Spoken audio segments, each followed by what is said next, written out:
ناظرین، آج ہم چرچا کریں گے آپ کے سامنے مشتق اور اس کی قسمیں۔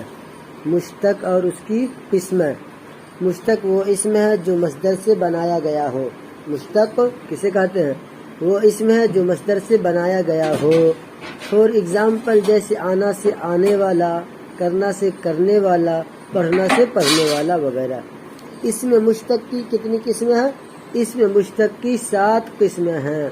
نمبر 1 اسم فاعل، نمبر 2 اسم مفعول، نمبر 3 اسم معاوضہ، نمبر 4 اسم ظرف، نمبر 5 اسم حالیہ، نمبر 6 اسم اعلی، نمبر 7 حاصل مصدر۔ اسم مشتق کی 7 قسمیں ہیں۔ اسم فاعل، اسم مفعول، اسم معاوضہ، اسم ظرف، اسم حالیہ، اسم اعلی، حاصل مصدر۔ یہ 7 ہو گئے۔ اب ہر ایک کی تعریف۔ اسم فاعل وہ اسم مشتق ہے جو مصدر سے بنے اور کام کرنے والے کو بتائے۔ اسم فاعل کسے کہتے ہیں؟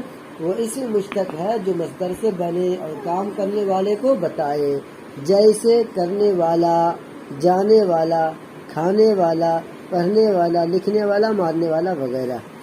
نمبر 2 اسم مفعول وہ اسم مشتق ہے جو مصدر سے بنے اور مفعولی معنی دے۔ مفعولی معنی دے یعنی اس چیز یا اس شخص کو بتائے جس پر کام ختم ہو یا فعل واقع ہو۔ یعنی مفعولی معنی دے یعنی اس چیز یا اس شخص کو بتائے جس پر کام ختم ہو یا فعل واقع ہو۔ فور ایگزامپل جیسے جاگا ہوا، کھایا ہوا، سویا ہوا، پڑھا ہوا۔ یہ سب کیا ہے؟ یعنی فعل واقع ہو رہا ہے۔ نمبر 3 اسم معاوضہ وہ اسم مشتق ہے جو مصدر سے بنے اور اجرت کا معنی دے۔ اجرت کا معنی دے جیسے سلائی، دھلائی، کڑھائی، بنائی، بنائی وغیرہ وغیرہ۔ اسم ظرف وہ اسم مشتق ہے جو جگہ یا وقت ظاہر کرے۔ اسم ظرف وہ اسم مشتق ہے جو جگہ یا وقت ظاہر کرے، جیسے مسجد، مکتب، مدرسہ، کتب خانہ، عجائب، چڑیا خانہ، کھانا علی الصباح، وقت نزا وغیرہ وغیرہ۔ اسم ظرف کی 2 قسمیں ہیں۔ اسم ظرف کی دیکھیے یہاں نمبر 4 پہ اسم ظرف ہے، لیکن پھر بھی اسم ظرف کی 2 قسم نکل گئی اب۔ ظرف مکان، ظرف زمان، یہ یاد رکھیے گا۔ ظرف اسم معاوضہ کی 2 قسمیں نہیں تھی۔ اسم ظرف اسی میں آیا فعل اور اس کی،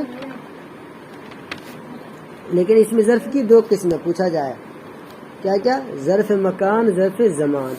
اب ظرف مکان وہ اسم ہے جس سے جگہ ظاہر ہو، جیسے ممبئی جاؤں گا۔ اس مثال میں ممبئی ظرف مکان ہے یعنی جگہ متعین ہے۔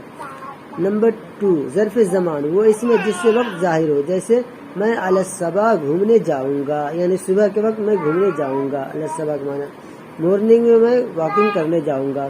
اس مثال میں علی الصباح ظرف زمان ہے، ممبئی ظرف مکان ہے مثال میں، اور علی الصباح ظرف زمان ہے مثال میں، یاد رکھیے گا۔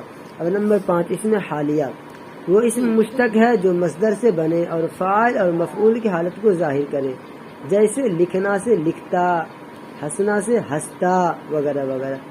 اسم اعلی وہ اسم مشتق ہے جو مصدر سے بنے اور کام کا ذریعہ یا آلہ ہو، جیسے تلوار، چھری، آری، قلم، جھاڑو، تھرمامیٹر۔ یہ سارے کیا اسم اعلی ہے۔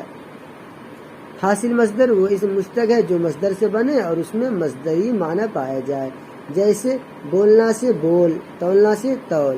یعنی حاصل مصدر وہ اسم مشتق ہے جو مصدر سے بنے اور اس میں مصدری معنی پایا جائے، جیسے بولنا سے بول، تولنا سے تول، یہ حاصل مصدر ہوا۔ سوچنا سے سوچ